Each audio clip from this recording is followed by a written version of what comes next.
Muy buenas noches, muchas gracias por acompañarnos en este programa que sin duda toca uno de los temas que está hoy más que nunca en el centro de la reflexión, la preocupación, la enorme urgencia para muchos de poder saber cuáles son los recursos que contará el presidente electo, Andrés Manuel López Obrador, que en 3 días finalmente será el presidente constitucional. ¿De qué tamaño es el presupuesto para sostener, para poder apoyar las promesas, los compromisos que ha hecho?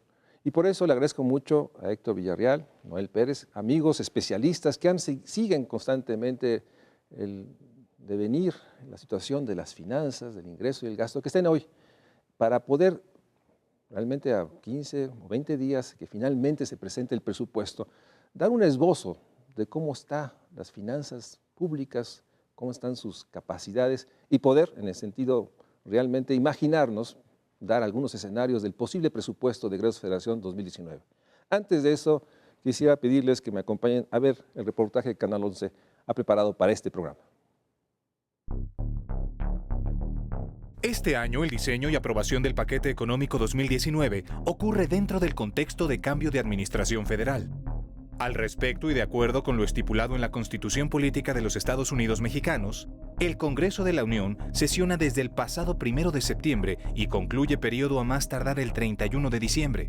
En tanto, el nuevo presidente asumirá el cargo el próximo 1 de diciembre y tendrá solo 15 días para presentar el paquete económico 2019, el cual deberá quedar aprobado por el Congreso antes de que termine el año en curso.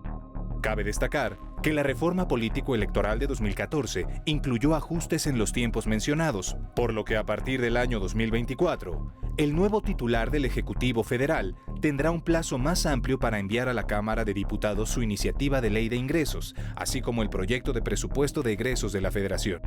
Al respecto y por ahora, el Ejecutivo Federal en turno envió el pasado 28 de marzo el documento Precriterios 2019, el cual estima las perspectivas económicas y de finanzas públicas para el ejercicio fiscal del próximo año.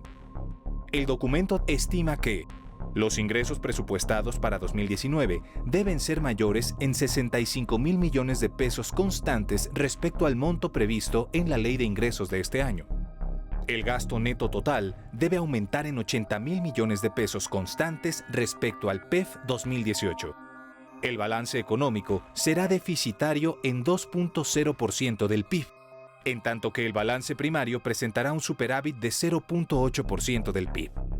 Por otro lado, al cierre de 2018, el saldo histórico de los requerimientos financieros del sector público será de 45% del PIB.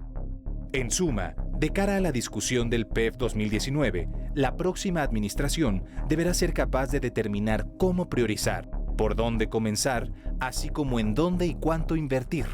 Estas son cuestiones clave que el equipo de transición del presidente electo debe tener presente, porque es en el presupuesto en donde se define el presente y futuro de nuestro país.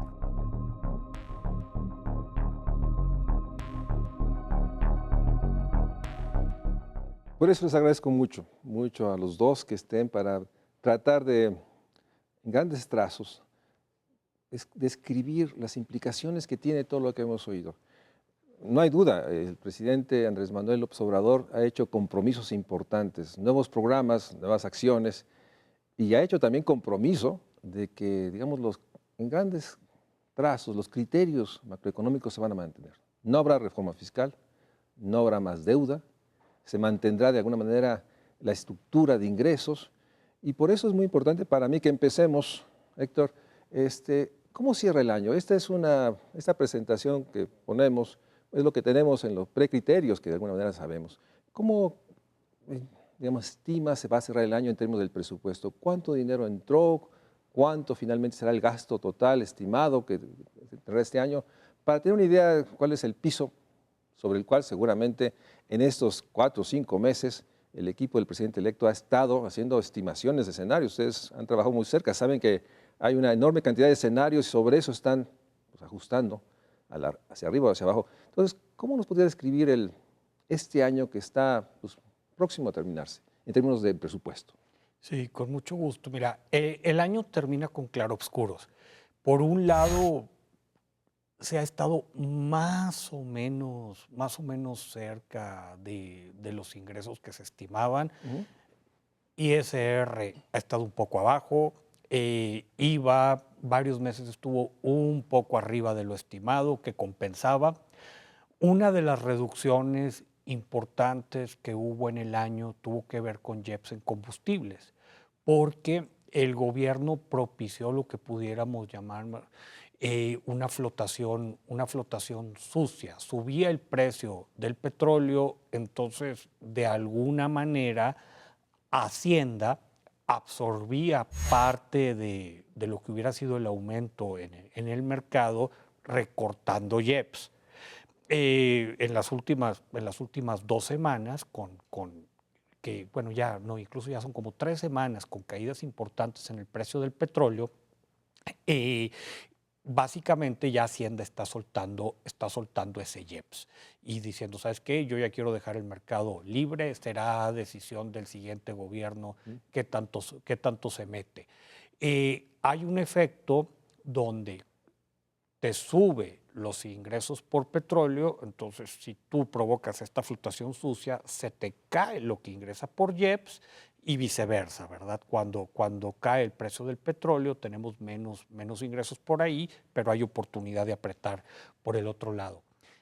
En términos de gasto, yo creo que las sorpresas, que a lo mejor no debieran ser tan sorpresas, es que sí estuvo el gasto un poco por arriba de lo estimado en el paquete económico 2018 en rubros como pensiones y uno que nos debe de llamar mucho la atención, que es servicio de deuda. Esto en parte se ha compensado con proyectos que no arrancan. Con proyectos que no arrancan, entonces pues ahí el balance en tesorería más o menos se mantiene neutro. Habrá que observar cómo cierran los requerimientos financieros del año, quizá un poco por arriba de lo estimado, pero no hay grandes sorpresas. En ese sentido, ¿cuáles serían las cifras, digamos, de cierre estimado? ¿Cuántos son el total del presupuesto de Egresos Federación 2018 llegaría a ser de cuánto, Noel? Pues por la parte de los ingresos era alrededor del aprobado 4.8 billones de pesos y del gasto 5.2. Las cifras van a estar relativamente alrededor con algunas pequeñas variaciones. Digamos, en los ingresos, como decía Héctor, vamos a salir bastante en línea. Hay que tomar en cuenta que este año no se recibió un remanente de operación del Banco de México como sí se recibió en los 2 anteriores. Entonces, cuando uno compara directamente las cifras, hay que quitar ese remanente porque contamina un poco la cifra del año anterior para poder comparar sobre la misma base. Y en ese sentido, sí van a salir ligeramente por encima, lo que es importante, pero hay que especificar, por ejemplo, lo que decía Héctor del IEPS a combustibles. Esa es una caída importante que le resta el efecto de los mayores ingresos petroleros que se tuvieron durante el año. En términos del gasto va a ser ligeramente por encima del año anterior, alrededor de 2-3 puntos porcentuales, pero en línea con el crecimiento de ingresos. Cuando hablamos de porcentaje del PIB, estamos hablando de 240,000 millones, más o menos, un punto del PIB. O sea, para nuestro público que tenga una idea de la dimensión cuando hacemos esta referencia. Entonces, cerramos alrededor de 5.2 billones. Y el monto de la deuda se incrementó por arriba de lo que se estimó. Es un poco lo que... No, la deuda de hecho viene con una trayectoria decreciente.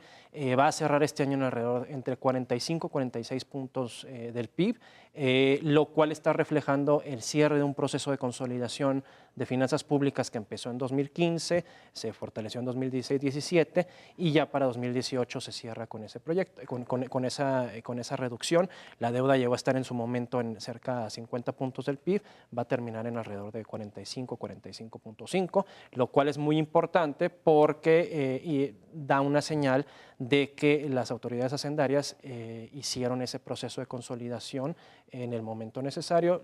Eso le dio confianza al país y a las finanzas públicas. Entonces, en este momento de incertidumbre internacional, pues es algo todavía que tenemos, un ancla que nos ayudó a pasar por toda la volatilidad internacional y también un poco por la volatilidad política interna del país. En ese sentido, digamos, ¿cuál es el cierre a nivel macro?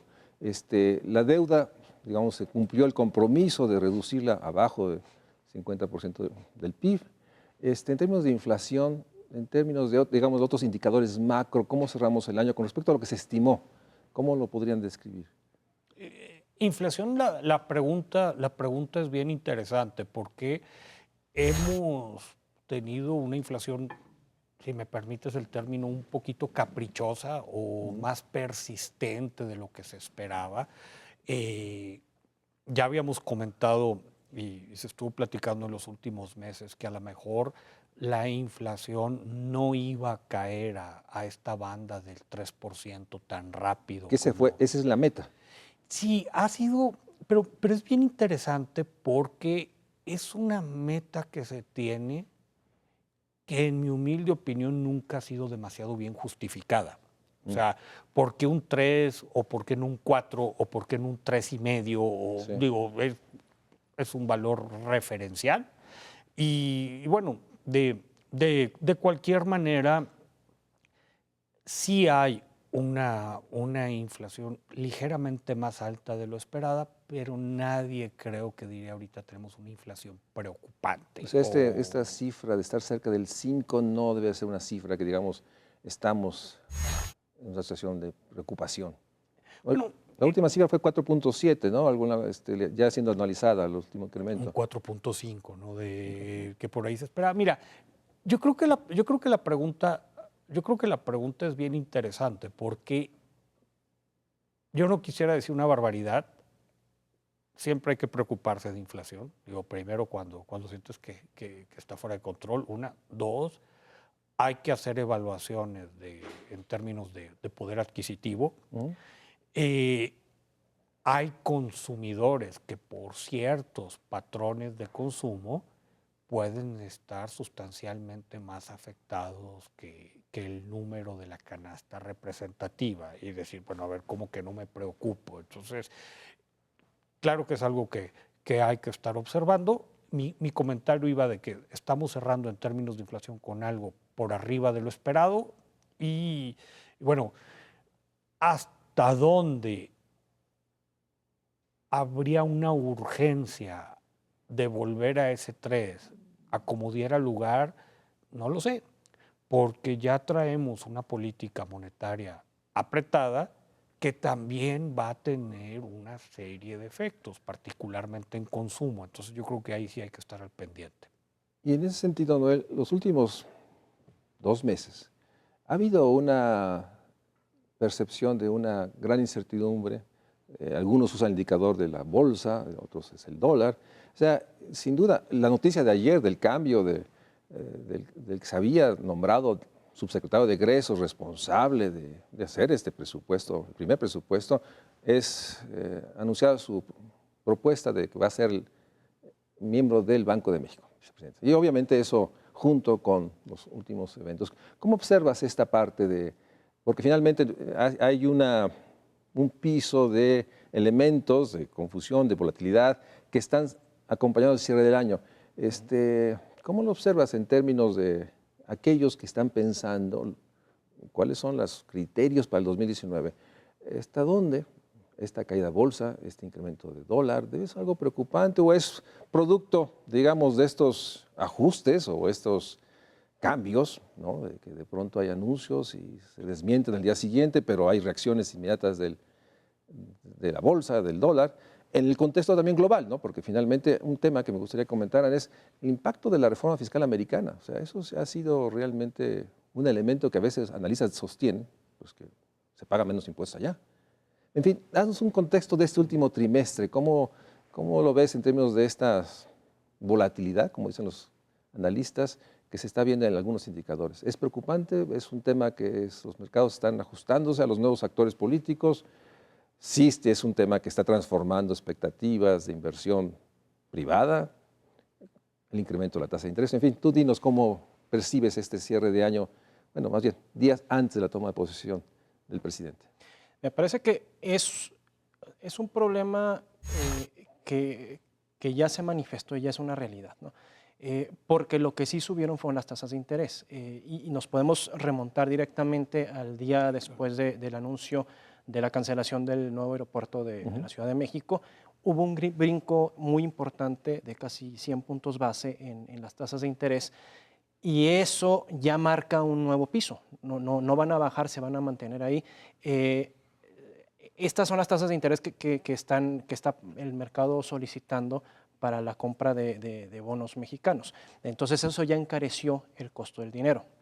Adicionalmente, que es la contraparte de lo que decía Héctor, de la inflación, que ande alrededor del 5, un poco abajo, pero la contraparte es que para mantenerlo en ese nivel, la tasa de referencia de Banco de México ha incrementado, ya está en 8%. Hace 2 años y medio estaba en alrededor de 3%. Entonces, ese incremento de 5 puntos en las tasas de interés impacta a todo, impacta el crédito a los consumidores, va a impactar en las hipotecas, va a impactar en todo el mercado financiero. Entonces, eso sí te restringe la actividad económica y la toma de decisiones de los inversionistas. Ahora, todo esto está pasando, digamos, en un escenario externo adverso, porque hay muchísima volatilidad a nivel internacional. Sudamérica ha tenido varios problemas, hubo mucha incertidumbre política en Brasil, en Argentina, con el proceso de ajuste económico que tienen, y toda esa volatilidad se transmite a los mercados a nivel internacional, las restricciones al comercio que sucedió con Estados Unidos, la guerra comercial con China. Entonces, digamos, allá afuera las cosas no estaban tan bien, internamente se fueron presentando una cosa, la siguiente y demás, pero hoy estamos en una realidad donde las condiciones para la inversión y para esta toma de decisiones creo que son adversas en comparación con lo que se tenía hace 3 meses. En ese sentido, sí afecta al presupuesto por el encarecimiento del dinero y porque va a haber decisiones más complicadas a la hora de tratar de traer inversiones al país, y los mismos proyectos de inversión que se traten de impulsar van a enfrentarse ante estas condiciones financieras más costosas. Déjame ir un corte y regresamos dado que es, digamos, una estimación del cierre, hagamos el escenario más optimista. Yo les pido que pensemos en el escenario más optimista con las bandas que ustedes consideren y pensemos cuál sería en este escenario muy optimista que ustedes me van a delinear para el público, cuál sería el ingreso estimado, digamos, optimista para el PEF, el Presupuesto de Egresos de Federación 2019, y sobre eso montar lo que sabemos, una serie de compromisos. Porque hay una realidad, el país sí está en una situación de que se necesita invertir más en lo social, es real, aun cuando ha habido mejoras en términos de la manera como Coneval mide las carencias, más afiliados o más registros de una serie de carencias en términos de tener más acceso a salud, educación, incluso el empleo. Lo que sabemos es que la efectividad, o sea, la calidad, la oportunidad, los empleos siguen siendo muy precarios, muy abajo de 3 salarios mínimos. El país le urge una inversión social, pero le urge sobre todo crecer, un crecimiento económico, y en ese sentido, por eso es tan importante conocer la primera señal que manda el presidente, ya entonces en funciones, el presidente constitucional, con el presupuesto en diciembre de 2015, 15 de diciembre, y podamos realmente saber cuáles son los márgenes, las posibilidades que tiene. Vamos a un corte y regresamos para hablar del escenario posible del PEF 2019.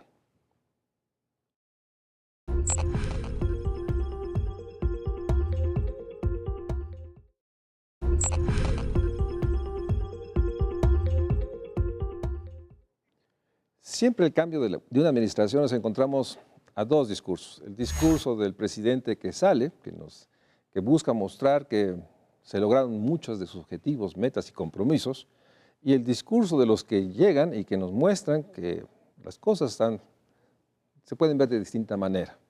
En ese sentido, déjame regresar al punto central, el crecimiento económico. O sea, ¿cuál es el escenario más optimista de crecimiento? Le digo, la parte macro, para que después nos lleven en ese escenario optimista, o el mejor escenario, cuál sería la posibilidad de ingresos, dónde va a fluctuar la propuesta. Nuevamente insistiendo, o sea, estamos haciendo realmente escenarios, porque los datos todavía no son ni públicos y no ha habido realmente información. Entonces, en términos macroeconómicos, ¿cuál es el crecimiento, los criterios que están alrededor de quienes están ahorita formulando el presupuesto? Yo creo que para el año 2019 deberíamos de estar pensando en un crecimiento que ronde el 2%, quizás el 2.1%. Bien interesante porque fíjate que las estimaciones de diferentes analistas han comenzado a abrirse mucho. han comenzado a abrirse mucho. Normalmente las diferencias entre el mayor y el menor, digo, quitando siempre a alguien que esté muy fuera, muy fuera del grupo, pero suelen ser diferencias pequeñas. Me ha llamado la atención que lo que he leído en las últimas semanas, sí hay diferencias importantes, que incluso llegamos a encontrar diferendos de más de medio punto porcentual entre...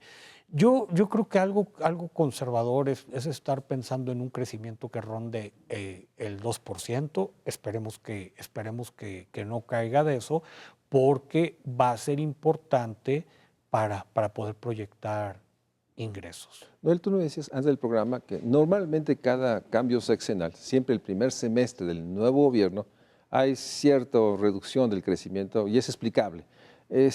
¿Tú crees que en esta ocasión tu escenario es que sí, esa atonía, ese lento, digamos, echar a andar la máquina porque nuevos funcionarios, los proyectos, o sea, porque algunos, incluso analistas, hablan que sí puede haber una caída comparado a los trimestres comparables en términos de este arranque, y que para que no pase eso necesitan acciones. ¿Cuál sería tu escenario en términos de esto, del crecimiento del primer semestre, o sea, del nuevo gobierno que finalmente va a marcar todo el año? Sí, esto que comentas ha sucedido en las últimas 3 administraciones y es algo natural. Hay cambio en los equipos, hay cambio en las estructuras de la administración pública, hay una curva de aprendizaje que se tiene que tener, no hay de otra.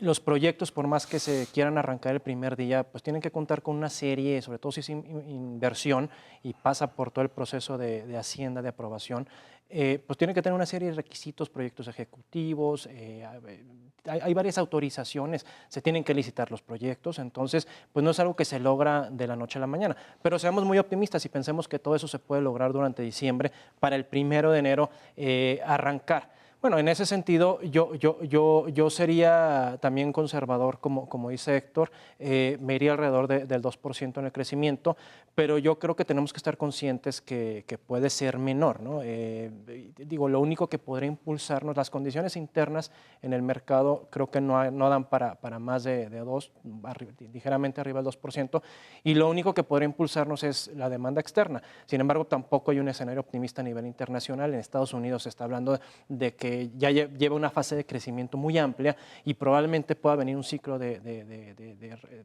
contracción en los próximos meses o en el próximo año. Entonces, todo eso lo tenemos que tomar en cuenta. Lo que te decía hace rato, el costo de dinero es más caro. Entonces, las condiciones no están como para pensar en un crecimiento de 3%, mucho menos en uno de 4%. Y eso sí es bien importante porque, como dijo Héctor, se tiene que tomar en cuenta a la hora de estimar los ingresos y también se tiene que tomar en cuenta en el impacto de la deuda al medirlo como proporción del PIB. Hay que recordar que esto nos pasó en 2014, 15, 16. Tuvimos un crecimiento muy acelerado de la deuda, principalmente por 2 razones, por una depreciación del tipo de cambio, pero también porque las tasas de crecimiento que se habían estimado resultaron ser menores, entonces el peso del crecimiento de la deuda en la economía fue mayor de lo que originalmente se tenía contemplado. Si esto es así, ¿cuál es el escenario más optimista de ingresos para el 2019? Voy a partir de lo que dijo Noel, con lo que yo coincido, entonces de que hay que considerar que con respecto a los 4.8 billones de ingresos completos de los que hablaba Noel, es que no incluiría para tu techo presupuestario la parte de requerimientos financieros o de endeudamiento, habría que agregarle un efecto de crecimiento económico y un efecto de inflación, básicamente. Ahora, hay 2 o 3 focos amarillos rojos que también hay que considerar. Una, pues, es la propuesta del todavía presidente electo, ya casi presidente, de bajar los impuestos en la frontera norte. Hay diferendos sobre de qué tamaño va a ser el gasto fiscal o la recaudación que se va a perder por ahí. A mí me parece que sin mucho problema y asumiendo que no hubiera una judicialización y cosas que te pusieran el ISR en jaque, pues podríamos estar perdiendo unos 80,000 millones de pesos.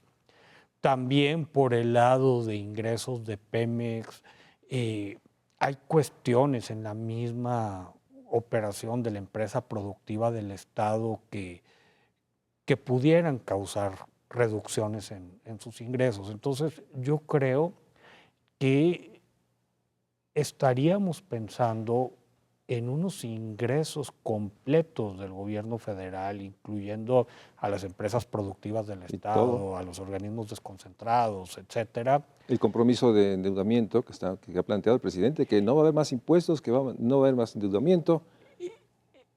Él, cuando habla de endeudamiento, realmente, y aquí su equipo económico ha salido a clarificarlo, y qué bueno que lo pongas en esos términos, se refiere a mantener esta relación de la que hablaba Noel, ¿sí? Deuda completa PIB. No quiere decir que no vayan a tener requerimientos financieros, nada más aclarando. Sí. Pero los ingresos propiamente sin este endeudamiento debe ser algo entre 5 o 5.1 billones de pesos. Y si le adicionamos el endeudamiento, ¿hasta dónde podría llegar? O sea, ¿cuál sería, digamos, el ingreso total, tanto el que viene por, digamos, empresas, petróleo, ¿no? Más allá de la plataforma de exportación y el precio del petróleo que estimamos en esta situación de máxima, digamos, de optimismo? Sí. Entonces, ¿podríamos llegar a 5.2 billones de ingresos? O sea, de ingresos totales. Pues mira, yo creo que está más alto. Más alto tal vez un poco, ¿no? Yo la regla que tomaría es, si el déficit presupuestario se va a mantener en 2% del PIB, que es lo que se ha dicho, esos son alrededor de 480 mil millones de pesos, y ese endeudamiento lo tienes que utilizar para cerrar la brecha entre gasto, que es más alto que el ingreso. Entonces, si estamos hablando de un gasto de 5.5 billones de pesos, quítale más o menos 500 mil, pues más o menos estamos hablando de ingresos de 5 billones, 5 y fracción, tal vez 5.1, ¿no? Esos son los recursos que vas a tener, ¿no? Entonces, la deuda va para financiar el gasto adicional que no tienes cómo cubrir con, o sea, el endeudamiento más bien para el año es para financiar esa brecha entre gasto e ingreso. Y entonces, pero de esos recursos, volvamos ahora sí a lo básico. ¿Cuánto realmente es distribuible? ¿Cuánto está, digamos, comprometido, que no se puede mover de esa gran masa de recursos, digamos que? Yo creo que el grueso, porque, obviamente es el grueso. Para empezar, que es una cosa que tuvimos oportunidad de discutir aquí en tu programa cuando tuvimos el gusto de acompañarte unas anteriores, esta cuestión de la contabilidad a mí me parece que no ayuda en nada en términos de transparencia, que siempre en la LIB se ponen los ingresos de las empresas productivas del Estado. Bueno, pues es que todo esto se tiene que descontar, no puedes hacer política pública con eso. Igual con varios organismos desconcentrados. Y luego viene una aritmética muy peligrosa donde dices, bueno, es que está el servicio de deuda, parte de tu gasto no programable, no está en programas, pero hay que descontarlo, igual que las participaciones. Y luego está toda la cuestión de el gasto en pensiones, está toda la cuestión del ramo 33, de las aportaciones, que el grueso es por fórmula. Sí. Está una parte del ramo 23, que gran tema que a ver si ahorita lo podemos desarrollar, pero al menos lo que se refiere a subsidios energéticos, yo creo que ahí lo van a dejar. Entonces, en última instancia, el espacio, y esto es bien importante, que te queda para hacer tus políticas públicas es muy pequeño. Yo creo que andará rondando los 450, 500 mil millones de pesos y todo, para todo lo que no está incluido en lo que acabamos de mencionar. Déjame muy puntualmente, antes de irnos al corte, esta cifra le da un máximo de beneficio a las medidas anunciadas, recorte en sueldos, tomar algunos recursos de fideicomisos que últimamente ha pasado en las noticias, que están considerando parte de ese recurso. O sea, con todas las medidas de austeridad, en el mejor de los escenarios podemos llegar a 500,000 millones de pesos, digamos, que tenga distribuible para sus programas. Es un poco la síntesis de esto, si todo funciona, si todo, los escenarios más optimistas. Pues sí, lo que Héctor, los alrededor de 400, 500 mil que Héctor menciona, tiene que ver, digamos, quitando de la ecuación todo lo que ya está fijo y que no puedes mover dadas las condiciones actuales y el marco legal actual. Ahora, ¿qué sí puedes hacer? Es un esfuerzo interno dentro de lo que te queda por redistribuir, por reasignar, por darle prioridad a cosas nuevas en comparación con programas anteriores. Probablemente se van a desaparecer algunos programas sociales, económicos, etcétera. Entonces eso libera recursos para utilizar en otras cosas. Y el número que todo el mundo tiene en la mente son 500,000 millones de pesos para financiar las promesas de campaña y las prioridades de la administración. Entonces más o menos por ahí vamos. Ahora, lo que mencionabas de los fideicomisos yo creo que es bien importante porque se han hablado de cifras muy altas, alrededor de 800,000 millones de pesos, pero no se ha dado una buena explicación de por qué existen estos fideicomisos y qué hay detrás de los fideicomisos.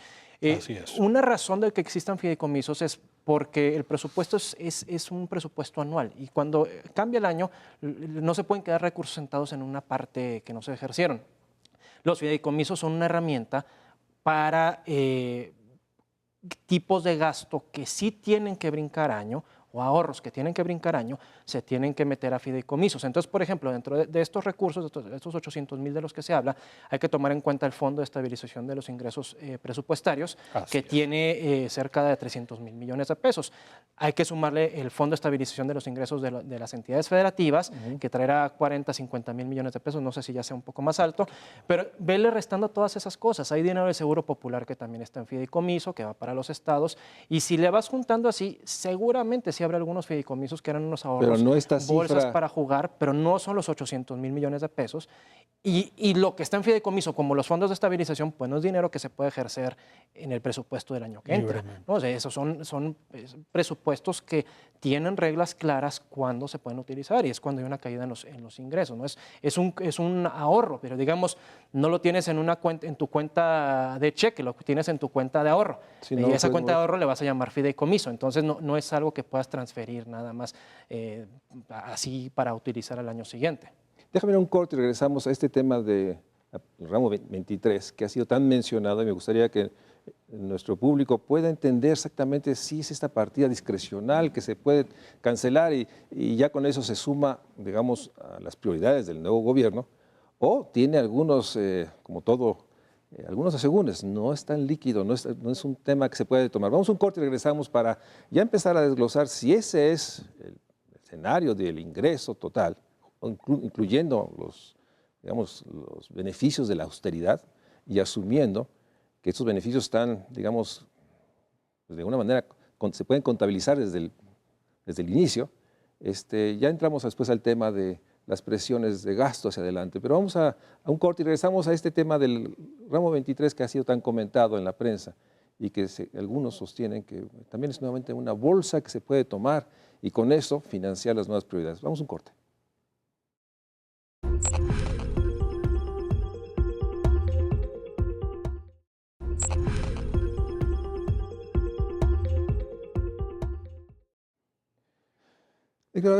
Regresemos a este punto.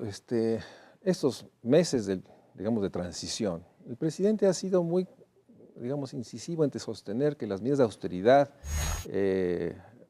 digamos, toda esta racionalidad nueva, compactando áreas, eliminando instituciones, pero además genera una suficiente para lo que se necesita el primer año. Pero hay elementos como los fideicomisos que no están, digamos, tan claro que esa supuesta cifra de 800,000 está disponible. No, hay muchas cosas que tienen que estar ahí. Explícanos el 23, porque también se ha generado que era una especie de bolsa, poco discrecional, que si se cancela no pasa nada y puede ejercerse. ¿Cómo está lo del 23? Mira, con mucho gusto.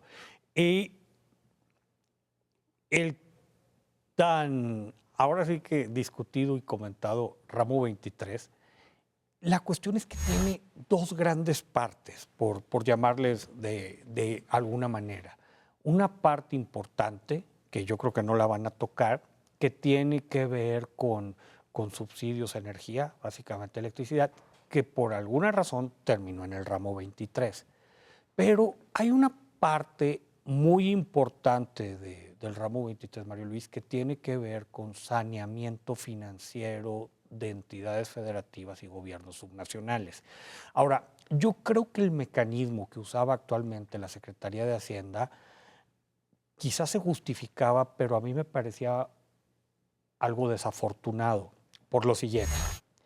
Era típico que la Secretaría de Hacienda subestimaba ingresos y cuando estos ingresos llegaban, iban a parar a esa segunda parte del ramo 23 y eventualmente se distribuía a los estados como estos saneamientos financieros o apoyo para reestructuración de endeudamientos, etcétera. La cuestión es que se hacía con convenios, y esta es una crítica, a mí me parece válida, muchas veces un tanto discrecionales.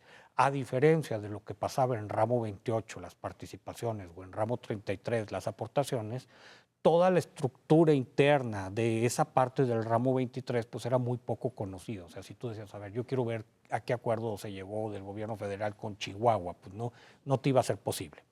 Ahora, ahorita hay una situación bien interesante. El nuevo gobierno ha propuesto una serie de programas que necesitan recursos. Es muy probable que la nueva Secretaría de Hacienda no subestime esos ingresos. Entonces, que tenga ingresos estimados mucho más cercanos a los reales, pero que a su vez esto se vea reflejado, estos ingresos, en gasto en el presupuesto propuesto. Eso quiere decir que no va a haber estas bolsas extraordinarias en el ramo 23. Por ende, no va a haber estos apoyos extraordinarios o saneamientos financieros para entidades federativas y gobiernos subnacionales. Que vale la pena decir que es un foco rojo que está ahí. Sí. Hay muchas entidades, aparte de la deuda, ¿sí?, de entidades, de municipios. Es correcto. Universidades, últimamente hemos oído de universidades que incluso usado el término de universidades en quiebra, universidades públicas. O sea, sí hay un foco rojo, pues. Hay una tensión que va a existir ahí, y lo dices muy bien. A ver, tenemos 7, 8 estados que si no llegan estos recursos no necesariamente brincan el año. Ahora, está la tentación de decir, bueno, pues gobernador, te tienes que hacer responsable. Pero ¿qué ocurre cuando un gobernador te dice, a ver, es que mi problema es de un endeudamiento que viene del sexenio pasado o incluso del antepasado? Y yo recibí mi estado con participaciones hipotecadas y mi universidad pública en el estado está quebrado. Y no hablemos de tal y tal municipio que no la cuentan. Lo que se anunció ayer de Michoacán. Claro, está bien interesante. Nayarit por el desastre que tuvo ahora con los ciclones, Michoacán que se quiere salir del pacto educativo. Yo creo que esto va a ser el pan nuestro de cada día. Ahora, ¿qué va a ocurrir cuando los estados lleguen con la federación y diga, apóyame, y la federación le conteste, pues yo no tengo margen u holgura porque tengo una serie de promesas de campaña que cumplir y gastos que ya presupuesté? En ese sentido, nuevamente llegamos a la pregunta de siempre. El escenario más optimista del presupuesto de egresos que se va a presentar el 15 de diciembre, como siempre, tiene una serie de supuestos. El presidente electo Andrés Manuel ha sido reiterativo. Sí hay recursos, sí nos va a alcanzar para las 25 acciones prioritarias donde van las grandes obras de infraestructura, la refinería, el aeropuerto Santa Lucía, el tren Maya, etcétera, etcétera, más los programas. Hasta ahorita parecía ser que va a estar muy difícil o muy justo el presupuesto, y obviamente asume una serie de costos financieros y políticos de las presiones que ya están. Así es. Y que van a partir del domingo, cuando tengamos presidente constitucional. Me imagino que va a haber una enorme exigencia a la federación. Sí, totalmente de acuerdo. Yo tal vez sería, a mí, como lo describió Héctor, me parece que ahí está la esencia del problema. Normalmente los ingresos, se decía que se subestimaban, y que al final del año terminaban siendo mayores. Y sí es cierto, pasó sobre todo mucho en los últimos años. Pero hay una razón para esto, porque si tú estimas ingresos muy altos y los comprometes en gasto, lo peor que te puede pasar es que no se te materialicen, pero ya tengas un gasto comprometido e incluso al final del año ejercido. Entonces eso lo que hace es que tu déficit crece durante el año y hacia el final del año. Y eso lo que te genera es un problema de cierre de año donde no vas a cumplir con las metas de déficit que te planteaste. O sea, incluso ayer en la conferencia de prensa se anunció un superávit primario del 1%. Eso quiere decir que va a estar bien restringido. Traíamos uno de 8 décimas del PIB, ahora se habla de 1% del PIB. Entonces tienes menores recursos para ejercer, porque aquí lo que estás quitando es el costo financiero de la deuda, es el resto del gasto lo que vas a tener que contener. Entonces, o en el transcurso del año contienes el ejercicio del gasto, o no cumples con esas metas. Y si no cumples con esas metas, recientemente tuvimos lo que sucedió en 2015,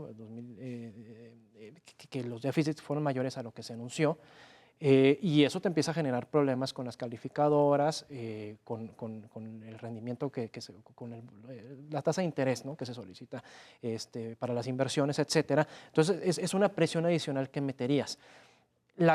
Sí es cierto, si se estiman los ingresos más altos, vamos a tener más recursos disponibles hoy, pero al final del año, quién sabe cómo cerremos, ¿no? Nada más un comentario adicional al de Héctor del ramo 23, que el ramo 23 creo que tenemos que entenderlo como un cajón de ajuste. Ahí entran cosas que no tienen una clasificación específica para algún otro ramo. Por ejemplo, lo que decía Héctor de los subsidios a la tarifa eléctrica básica que se van a mantener, pues ahí estamos hablando de alrededor de 50,000 millones de pesos, ¿no? Entonces, eso está en el ramo 23. Ahora, como lo dijo Héctor, veámoslo de dos formas. Una parte del ramo 23 que se queda en la federación y que se ejerce por la federación, y una parte que va para los estados, ¿no? El problema de todos los temas con los estados y de la poca transparencia, etcétera, eran en esos recursos que iban para los estados que crecían en el año. Pero la otra parte, la de la federación, también crecía durante el año. ¿Por qué? Porque, por ejemplo, cuando se tienen ingresos excedentes, estos son ingresos mayores a lo que se aprobó en la ley de ingresos, tienen destino específico y algunos van a los fondos de estabilización, al de los estados, al de los ingresos presupuestarios. Entonces, por ejemplo, eso entra por el ramo 23, pero entra por el ramo, o sea, más bien entra a los fondos y se registra como un gasto en el ramo 23, y eso te infla el tamaño del ramo 23 ejercido al final del año. Esa discusión prácticamente no se ha dado en los últimos meses. Entonces hay que entender que cuando se decía es que se presupuestaba en alrededor de 120,000 millones de pesos y se terminaba ejerciendo el doble, casi 300,000, por lo tanto debe de haber ahí 150,000, 200,000 millones de pesos adicionales. Bueno, vamos quitándoles cosas. ¿Cuántos de esos adicionales fue porque se subsidió en mayor medida la tarifa eléctrica? ¿Cuántos de esos adicionales fue porque se recibieron ingresos excedentes o el remanente de operación que fue en el fondo a cualquiera de los fondos de estabilización, etcétera? Y lo que termina dándote es alrededor de una bolsa fueron alrededor de unos 50,000 millones de pesos más o menos adicionales de esos recursos para los estados. Ahora, esos recursos para los estados, pues, más bien pongamos la lupa sobre eso, ¿no? Veamos exactamente qué sucedió y vayamos a corregir ese problema. No simplemente digamos, hoy se tacha y se borra. Sí, y los uso. Y sí le generas un problema de flujo a muchos estados que al final de cuentas, pues tarde que temprano la federación va a tener que intervenir de una forma u otra. Déjame ir un corte y regresamos, porque déjeme decir, la palabra que se me vino encima fue, va a estar muy apretado todo. Y sobre todo cuando seguimos oyendo declaraciones que pueden ser muy legítimas, ¿no? Recientemente el secretario de Salud designado hablaba de integrar todos esos sistemas de salud en una sola. Bueno, eso tiene un enorme costo. Más allá del diseño administrativo, técnico, político, tiene un costo porque hay realmente un tema. Los últimos años ha habido una austeridad, hay muchas acciones o muchos programas que ya vienen con enormes problemas del gasto porque han sido sujetos a la austeridad, que parece que es una palabra que ha llegado y que se impone. Entonces ya no hay márgenes. Y hay otros programas, muchos que tienen que ver con atender esta enorme tragedia de violencias y de víctimas que no han tenido recursos suficientes. O sea, hay muchos programas que ya están en los límites, más allá de los programas del nuevo presidente. Y en ese sentido, vamos a un corte y regresamos a una última parte. Pareciera ser que tarde o temprano tendrá que haber una reforma hacendaria. Me gustaría su opinión sobre eso, porque sin duda veremos el diciembre 15 cuál es la estimación, pero sin duda hay muchas consideraciones en el mejor escenario, como hemos tratado de documentar. Vamos a un corte.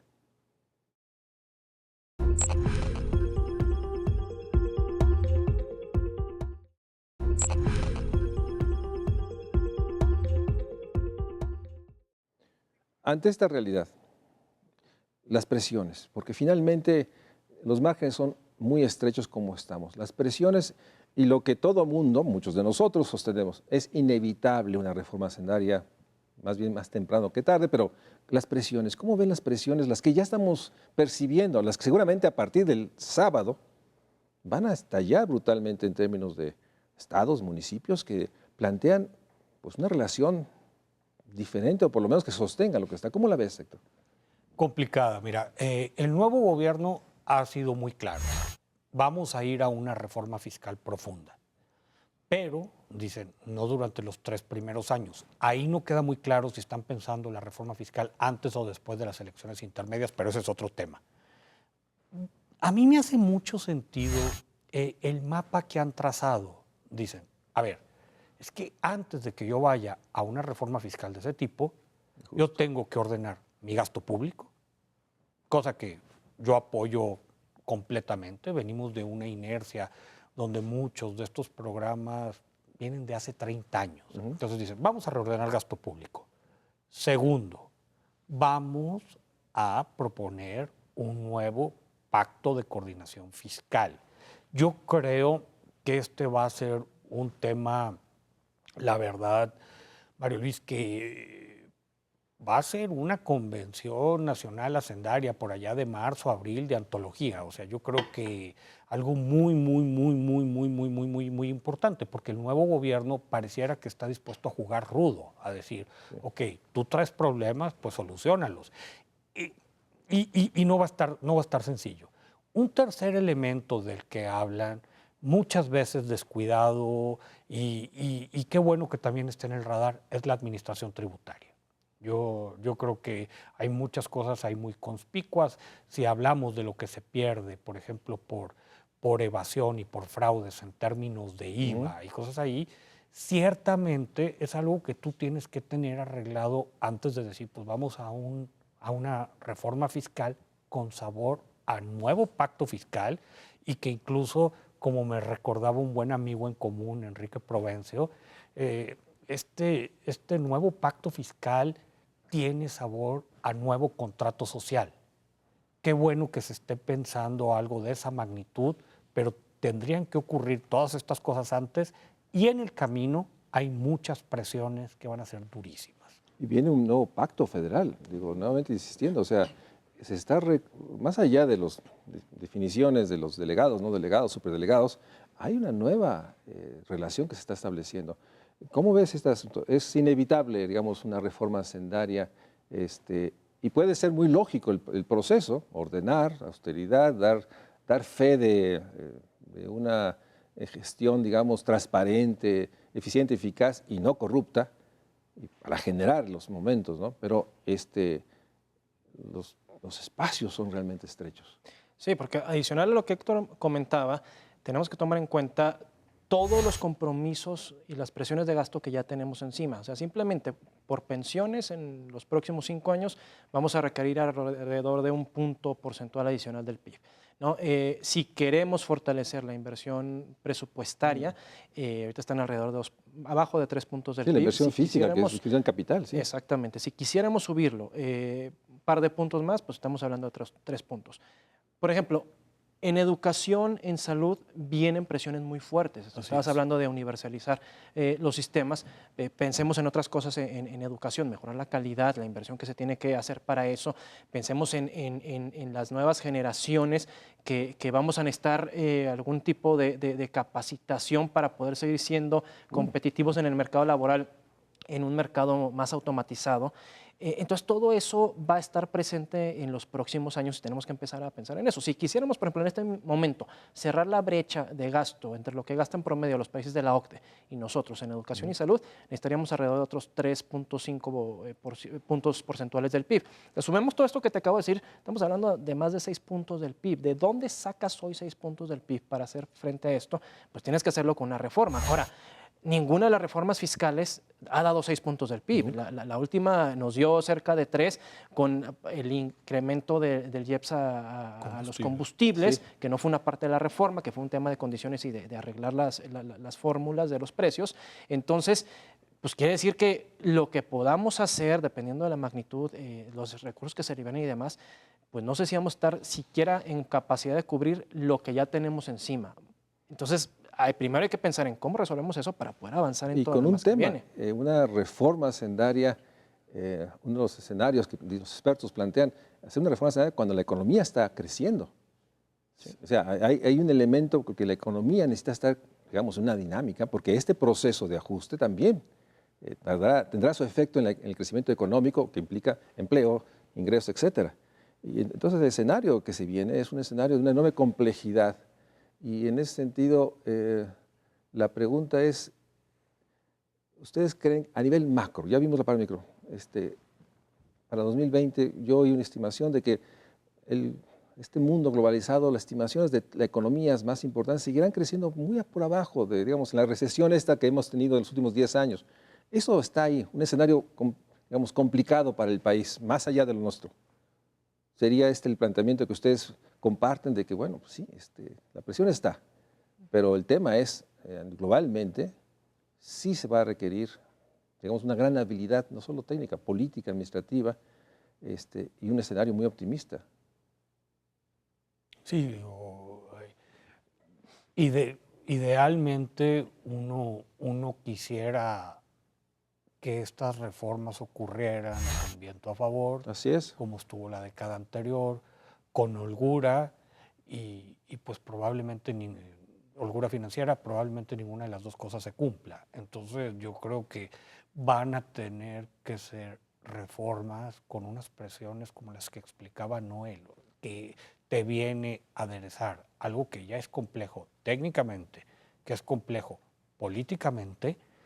Puede ser que además, por todo lo que explicaba Noel, se dé con un sentido de urgencia. Así es. Con este comentario terminamos. Muchas gracias nuevamente, Noel, Gracias.